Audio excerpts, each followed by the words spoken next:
Assalamualaikum warahmatullahi wabarakatuh. Perkenalkan, nama saya Muhammad Farhan, dengan NIM 2022 10370311106. Di sini saya ingin mempresentasikan tentang data saya, yaitu Spotify YouTube, tentang uji normalitas dan lain sebagainya.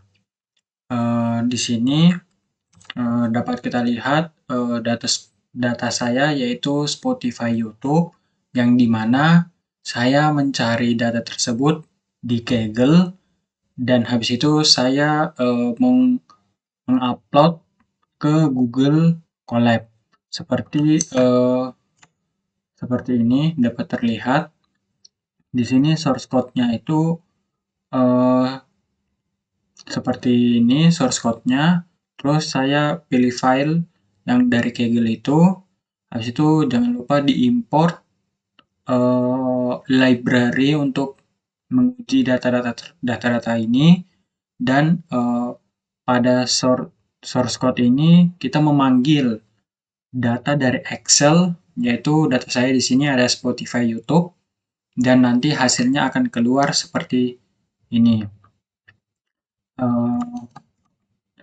Nah, datanya ini disclaimer, di sini saya memakai 11 variabel, yang dimana 11 variabel itu ada danceability, energi, key, loudness, spaceiness, acousticness, instrumentalness, liveness, valence, tempo, dan duration ms. Terus kita akan uji normalitas.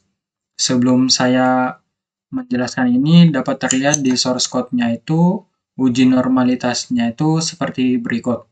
Ini dapat terlihat uji normalitasnya seperti ini. Dan sebelumnya tadi kita akan mengetes semua kolom, yaitu 11 kolom atau 11 variabel yang telah saya bilang tadi, dari danceability sampai duration ms. Nah, lanjut ke PPT-nya. Di sini uji normalitas digunakan untuk menilai sejauh mana distribusi residual dari model regresi mendekati distribusi normal. Jika residual tersebut terdistribusi secara normal, maka interpretasi statistik pada model dapat lebih dipercayai. Dapat dilihat pada tabel ini, uji normalitas pada danceability, interpretasinya data tidak terdistribusi normal. Untuk energi, interpretasinya data tidak terdistribusi normal. Untuk key, interpretasinya data tidak terdistribusi normal. Untuk loudness, interpretasi data tidak terdistribusi normal. Untuk spaceiness, sama, data tidak terdistribusi normal. Untuk acousticness juga sama, data tidak terdistribusi normal. Dan instrumentalness juga sama, data tidak terdistribusi normal. Dan untuk liveness juga sama, data tidak terdistribusi normal.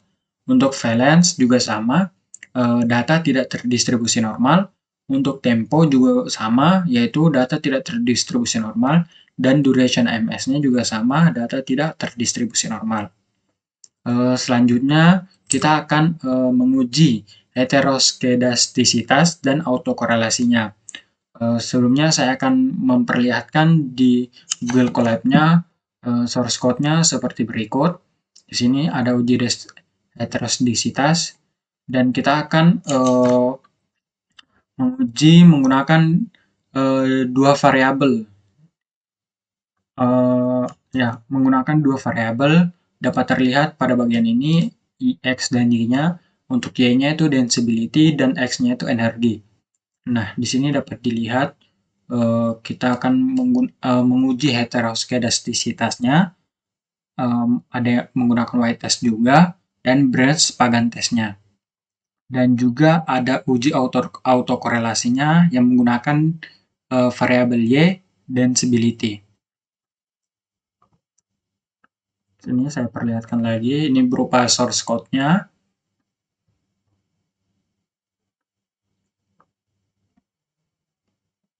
Nah, lanjut. Di sini uji heterogeneisitas mengevaluasi apakah variabilitas dari residual model regresi tidak konstan sepanjang nilai-nilai independen. Keberadaan heteroskedastisitas dapat mengakibatkan ketidakraturan dalam estimasi dan pengujian hipotesis, sehingga penting untuk diidentifikasi dan diatasi. Untuk uji autokorelasi digunakan untuk mendeteksi apakah terdapat korelasi antara residual dalam model regresi. Jika terdapat pola korelasi antara residual, dapat mengindikasikan bahwa model tidak memenuhi asumsi independensi antar observasi. Di sini dapat dilihat yang tadi saya bilang, kita menggunakan variabel density dan energi, dan untuk autokorelasinya menggunakan density. Dapat dilihat interpretasi ada heteroskedastisitas. Untuk white testnya ada heteroskedastisitas. Untuk Browns-Pagan testnya ada heteroskedastisitas.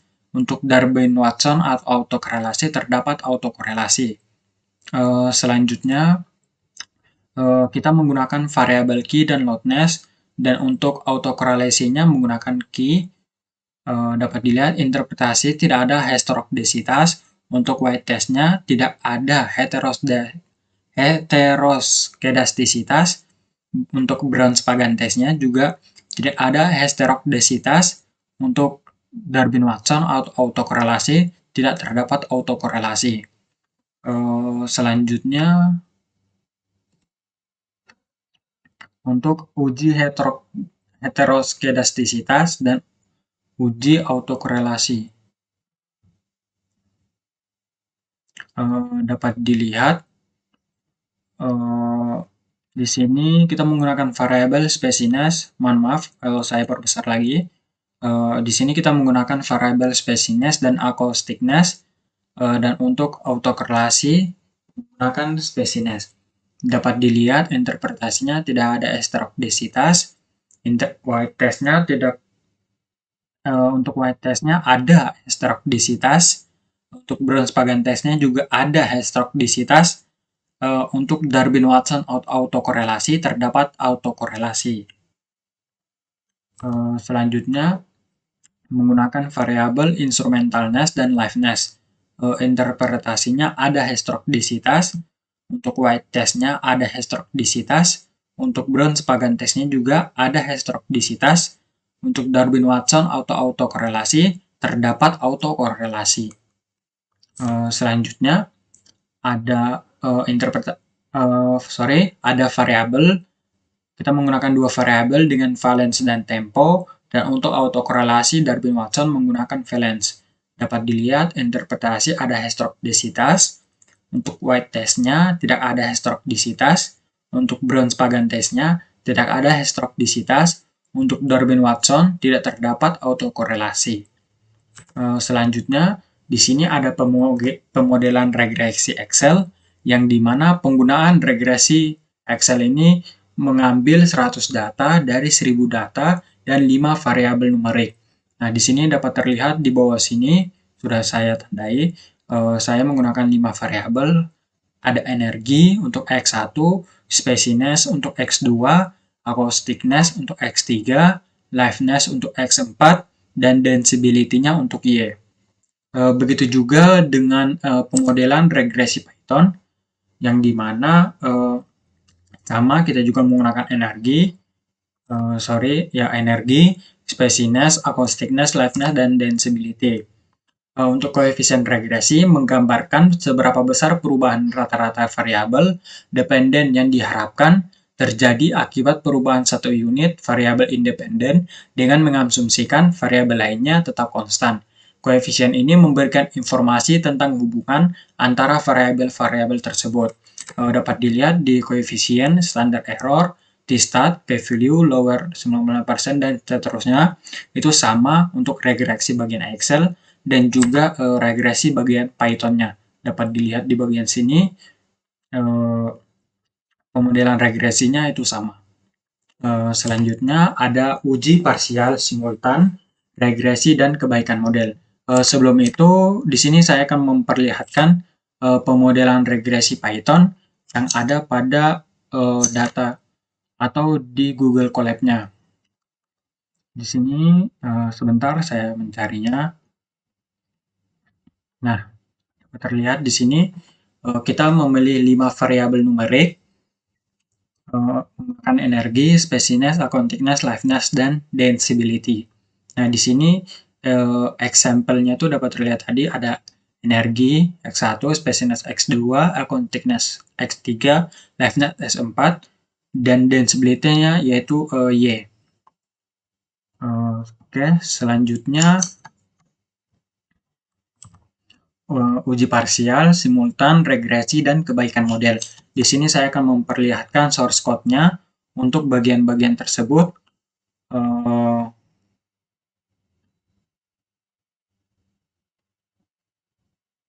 Nah, di sini dapat terlihat di bagian ini kita menggunakan X di sini menggunakan beberapa variabel dan untuk X-nya dan Y-nya juga menggunakan variabel duration ms. Terus hipotesisnya di sini kita menggunakan danceability, nanti akan saya perlihatkan di PPT-nya. Di sini saya hanya memperlihatkan source code-nya seperti ini. Dan untuk output-nya nanti ada juga di bagian PPT-nya. Nanti akan saya perlihatkan. Baik, lanjut. Yang tadi saya bilang, di sini ada uji parsial menggunakan 11 variabel dengan uji dengan X, danceability, energi, key, loudness, spaceiness, acousticness, instrumentalness, liveness, valence, dan tempo. Dan untuk Y-nya itu kita menggunakan duration ms. Kita menggunakan hipotesis menggunakan danceability yang seperti yang saya bilang tadi, dan untuk perform overall F-test seperti berikut. Ada energi, loudness, spaceiness, acousticness, instrumentalness, liveness, valence, dan juga tempo. Dan di sini dapat terlihat pada tabel di sebelah kiri ini, kita menggunakan hipotesis menggunakan danceability, uji parsial regresi menggunakan acousticness, ada uji simultan regresi, dan uji kebaikan model atau R-squared. Selanjutnya di sini saya akan menjelaskan tentang bagian-bagian tersebut. Yang pertama ada uji simultan regresi, seperti ANOVA F-test digunakan untuk menguji secara keseluruhan apakah setidaknya satu variabel independen berkontribusi secara signifikan terhadap variabel dependen dalam suatu model regresi. Ini memberikan gambaran tentang kegunaan model secara keseluruhan. Yang kedua, uji parsial regresi. Uji parsial regresi mengevaluasi signifikansi individual dari masing-masing variabel independen dalam model dengan mengontrol efek dari variabel lainnya. Hal ini membantu dalam menentukan kontribusi masing-masing variabel terhadap variabel dependen secara terisolasi. Yang ketiga, ada uji kebaikan model atau R-square. Uji kebaikan model terutama melalui R-square memberikan informasi tentang seberapa baik model regresi mampu menjelaskan variasi dalam variasi dependen. R-square berkisar antara 0 dan 1, di mana nilai yang lebih tinggi menunjukkan tingkat keberhasilan model dalam menjelaskan pola dalam data. R-square perlu dikomplement dengan analisis lainnya untuk mendapatkan pemahaman yang lebih holistik. Nah, seperti yang ini pada tabel ini. Ada uji parsial, uji simultan regresi, dan juga uji kebaikan model R-squared-nya. Mungkin itu saja yang dapat saya sampaikan. Apabila ada kesalahan kata, mohon dimaafkan. Mohon dimaafkan. Wassalamualaikum warahmatullahi wabarakatuh.